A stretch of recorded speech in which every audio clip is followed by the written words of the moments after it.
How are you doing today, sir?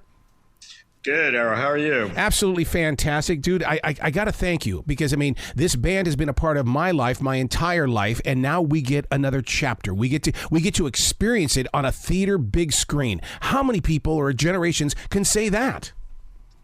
Yeah, we're very lucky, too, because I was just told by the distributor that the theatrical window now has been extended through September. So how unusual is that? Wow. To go through this experience of bringing this to the theater, what was that like for you as a creative person? Because they always say anything that makes it to a movie theater, it takes a miracle. Yeah, this is, I've had films that have come out and done the festival circuit, but this is really the first movie that I've done, that's getting such a big theatrical release. So it's kind of mind blowing, to do that. I always think that I've made great movies my entire life. They've just come out at the wrong time, but maybe this one's hitting at the right moment, and it seems to be touching a chord. I sat through 3 screenings over the weekend on the opening nights here in New York, and people are having a really amazing emotional response to it. I mean, it's really connecting in many ways that I hope, but you always hope, you never really know, you hope for certain things.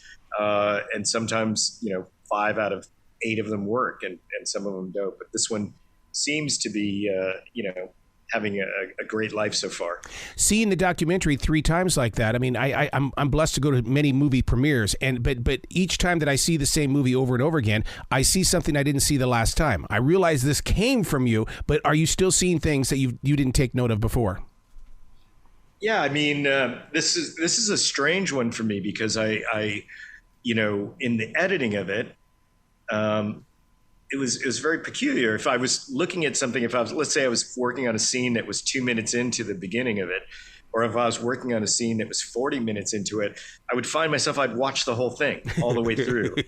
And I've never had that experience. I've always like, okay, I'm going to be sort of, focus just on this one little bit, get through it all. So, there's something that's drawing me in. I don't know what it is. I mean, I think the best kind of art functions on that, in some sort of abstract level, music or whatever it is. So, seeing it with the audience, I definitely saw things that I hadn't seen that surprised me. I feel different timing sort of things that I might have done a little bit differently, but I just sort of get subsumed into it, which is quite fascinating. And I usually hate watching my films with an audience. Absolutely hate it. I typically, wherever it is, whatever theater, where it's playing, I usually go in and I watch the first 10 minutes, 15 minutes, see how the audience is responding, but mainly to check the volume. Oh my that's like my big thing, checking the volume. And then I'll leave for the middle chunk, and then I'll typically come back for the last 20 minutes or 30 minutes of it. But it's strange. I watched this one all the way through again all weekend. I can still relate with that when it comes to the volume, because being a part of a movie promotions company, I mean, we go into that theater long before people get there, test the sound, make sure the picture is focused. I mean, it has to be perfect because there needs to be an experience. Yeah, I think, and especially, with some of the music in this film, especially Shine On You Crazy Diamond, there's moments where, the sound ramps up and, the hairs all over your body just get electrified. And so, and it's amazing. So it's got to have that kind of presence in the sound. And I have to tell the theaters, I have to keep telling them, don't go by the loudest volume of the music to set your levels, because then all the dialogue's a little bit low. Yep. I keep telling them that's got to be peaking. That's got to really just hit, in terms of that. But we were lucky. Everyone's been really supportive. So we were able to get, the master quality audio. So it sounds great. It sounds great. It looks great. To get this close to Pink Floyd, I mean, I've been with Nick Mason. What a great person when it comes to, sharing the story and the journey. But you get so close and you're not afraid to share it with us. That's the thing that I love about this. Yeah, I'd done this film on Storm where I interviewed Nick and I interviewed David Gilmour. Yes. And in that film, I interviewed Robert Plant. I interviewed, Steve Miller, all these different musicians. But but yeah, I still have that moment of going like, hey, wait a minute. I'm sitting, when we were interviewing Roger, I was like, well, hey, wait, and I saw The Wall twice in 1980. There's a bit of that, like, complete wonder and disconnect. But it's I think one of the fortunate things of my filmmaking practice, which is fairly recent, is that music has come back into my life in a big way, and the two things have dovetailed. I started off being a musician, loving music, and then got into film, and I'm just fortunate that they're both dovetailing now. But absolutely, when I interviewed David Gilmour for my film on Storm, I was packing up all my gear, and he picked up an acoustic guitar and started playing Summertime, like a foot away from me. And I could have fainted maybe, but, I tried to keep my cool. But, all really great. It was my idea to ask Roger to recite the lyrics to Shine On. And he was just, yeah, absolutely. So they were all really generous and forthcoming and heartfelt. I think maybe, thinking about their friend, and also having Storm as a presence in the interviews. I realize that many people my age are going to take this as, oh my God, he's speaking the language of the life that I have lived. But there's a huge part of this that tells me that you're also reaching to 30 and 40-year-olds about 25 years from now, that you have captured this moment in history and said, here, take this and learn from it. I think so. I mean, I hope so, rather, I should say.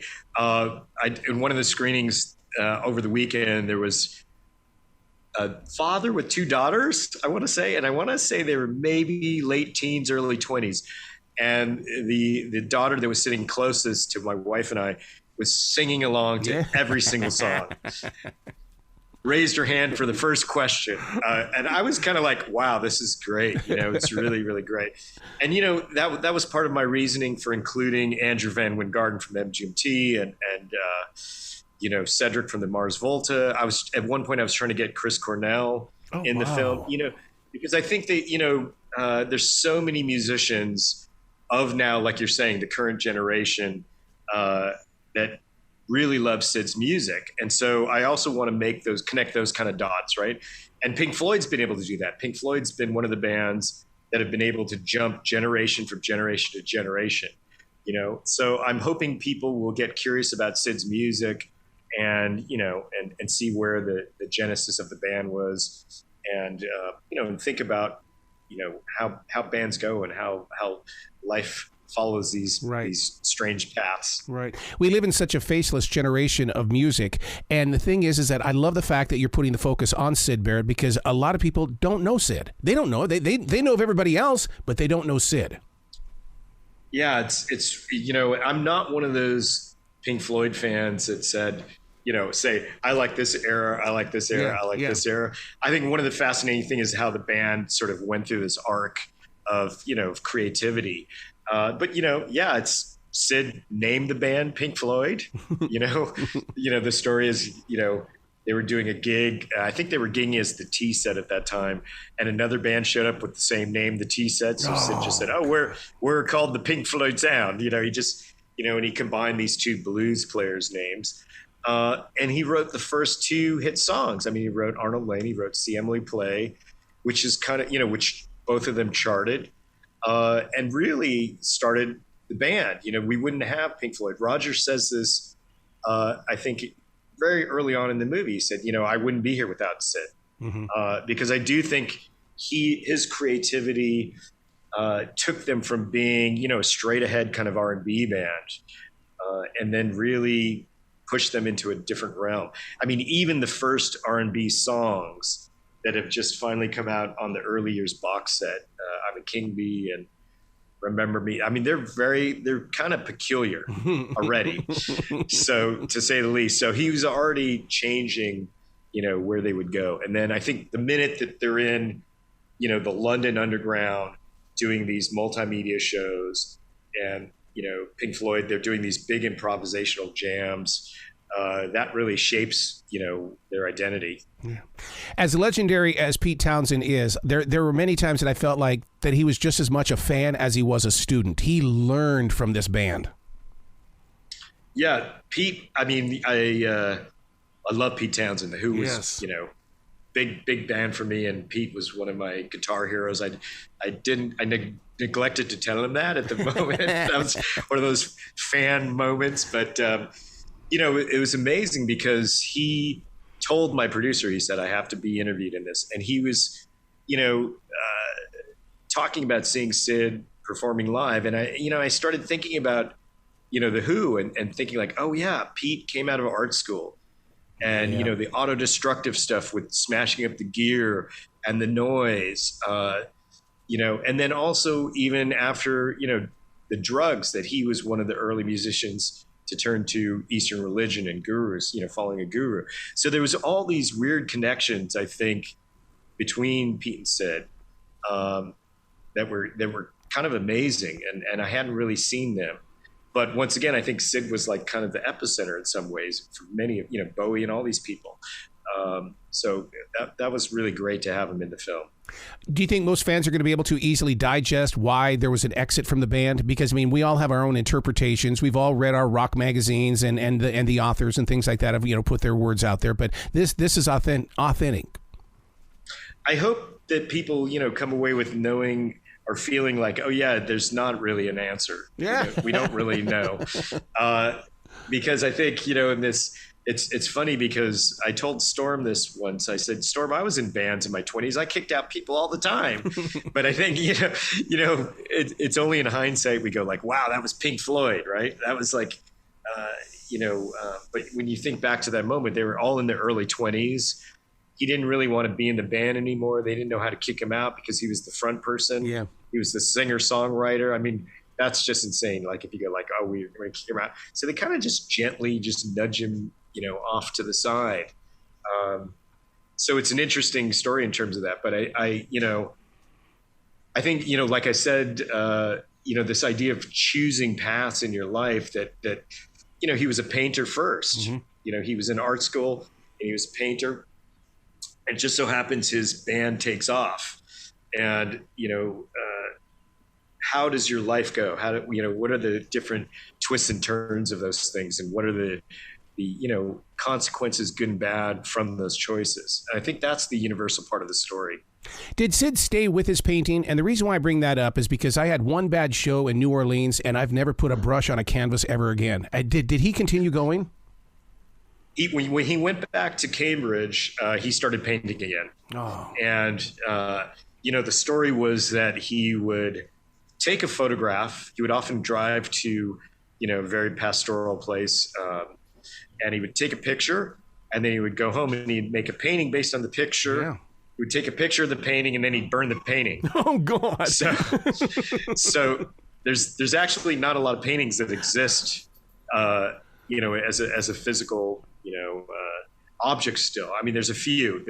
He gave some to some of his girlfriends, and there's a few in existence, but quite a lot of them were destroyed. But there's these little Polaroids of them. So it's curious because, for me, and this is maybe some parallel to how I think about film. For me, that seems like a lot of these things for him were about the process of doing it. The process of playing music, the process of making a painting. And it wasn't really the end product, or it wasn't the physical thing that was the most important thing. I mean, from my films, I always think like, yeah, the film is this object that exists once I'm done. But I always think that, it's about the relationships I form making the film, working on things with people I love, and that experience, and so it's a little bit different kind of approach, I think, to thinking about things. I love the way that you talk about the process, because I think that's my addiction. I love the process of bringing everything together, and then once it's performed or brought to life, it's like, all right, next, give me something else. I need something else to feed that monster. Yeah, that's what got me about filmmaking, I think, that I really, I enjoy the process of making. So even, when I have no money to make a film, I have 1,000 ideas, but I have no money. I'll still work on things, because I like doing that. I'm going to try and force myself to take a little break after this film, because this was a 10-year journey, but it won't be long. I'm sure it'll, I'll start writing a new script, or I'll start working on something that I've already started. Did you uncover anything about why we were so attracted to Dark Side of the Moon? Because, I mean, when I was a kid, 542 weeks on Billboard's charts, and I'm like going, what the heck? Well, Storm always joked that it was the cover. Oh, really? No, he always joked about that. I mean, it's an amazing record. I mean, I think, as I love Tommy and Quadrophenia, but that was probably for me the biggest concept album, that really start to finish, and tracking side 1 and side 2 on vinyl. I mean, just incredible, track to track to track. And I think, some of that experimental stuff that's in it, segueing from each song is pretty phenomenal, Alan Parsons being the engineer on that, and the tape loops and all those things, but just the segues between the songs. But, ultimately they're really beautiful, lyrical, atmospheric soundscapes, and that's, my friend told me he just played Dark Side of the Moon to his 2 twin daughters on headphones just last week, so it continues.